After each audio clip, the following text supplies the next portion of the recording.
किसान साथियों नमस्कार। मैं हूं पुष्पेंद्र और आप देख रहे हैं खेती हमारी धरोहर यूट्यूब चैनल।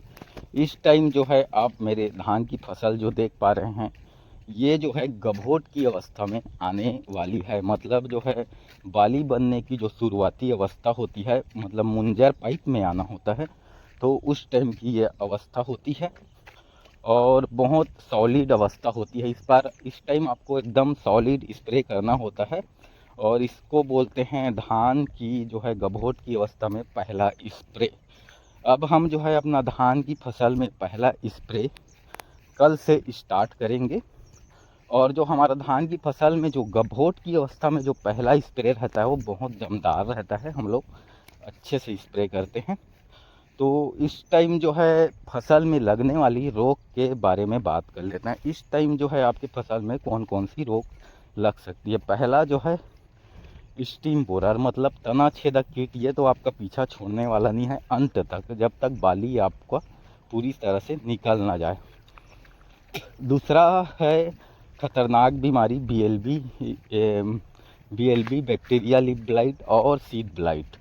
ये जो है इस टाइम जो है इसकी टेम्परेचर जो है 28 से 30 डिग्री के आसपास होती है और इस टाइम जो है ये बीमारी जो है बहुत जल्दी फैलती है। ये फफूंद रोग है और ये जो है वायरस रोग है और ये बहुत जल्दी जो है फसल को नुकसान करती है। तीसरी बीमारी जो है इस टाइम जो हमें पकड़ के रखती है वो है बीपीएच, यानी कि ब्राउन प्लांट हॉपर।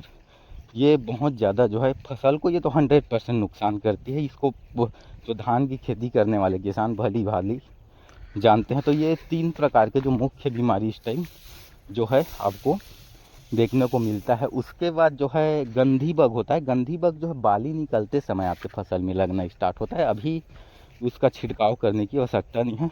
उसके बाद हल्दिया रोग। हल्दिया रोग के लिए भी जो है बैक्टीरिया लीफ ब्लाइट, या हल्दिया रोग यानी नेक ब्लाइट। नेक ब्लाइट जो है ये भी आपकी बाली निकलते समय लगती है, तो अभी इसका स्प्रे करने की आवश्यकता नहीं है। अब इसके बाद अभी जो है इसमें जो है मेन स्प्रे जो है आपका जो है सीड ब्लाइट और बीपीएच भूरा माहू और वाइट फ्लाई, मतलब जो सादा पतंगे होती है, सादा तितली होती है इसकी। और तीसरी जो है जैसे कि मैं बता रहा हूँ तना छेदक, जो आपका पीछा अंत तक नहीं छोड़ती। तो ये 3 स्प्रे करना होता है। पहले बात कर रहा हूँ फफूंदनाशी के लिए कौन सा स्प्रे डाल रहा हूँ।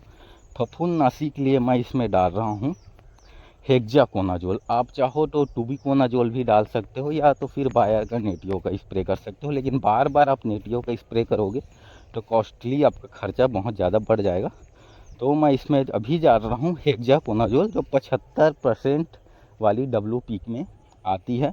उसके साथ जो है सीड आपका स्टीम बोरर यानी कि तना छेदक के लिए डाल रहा हूँ कार्टफ हाइड्रोक्लोराइड, जो 75% वो भी जो है WP फॉर्म में आता है। अगर हो सके तो इसको स्किप करके कोराजन भी डाल सकता हूँ, लेकिन कोराजन का जो है बहुत सारा टेक्निक कंपनी बना रही है और सस्ते में भी वो जो है उसका फार्मूला हमको मिल जा रहा है, लेकिन उसको मैं इससे पहले स्प्रे में डाल चुका हूँ। तो इस बार जो डाल रहा हूँ कार्टफ हाइड्रोक्लोराइड, जो कि रस चूसा कीटों के लिए बहुत अच्छा होता है और कुछ हद तक ये जो है बीपीएच को भी कंट्रोल में रखता है। अब जो है पहला फफूंदनाशी के लिए जो है हो गया मेरा जो है हेक्साकोनाजोल, जो 75%। और उसके बाद है आप चाहें तो टूबिकोनाजोल भी दे सकते हो या तो फिर बायर का नेटियो अभी तक डाले नहीं हो तो स्प्रे कर सकते हो।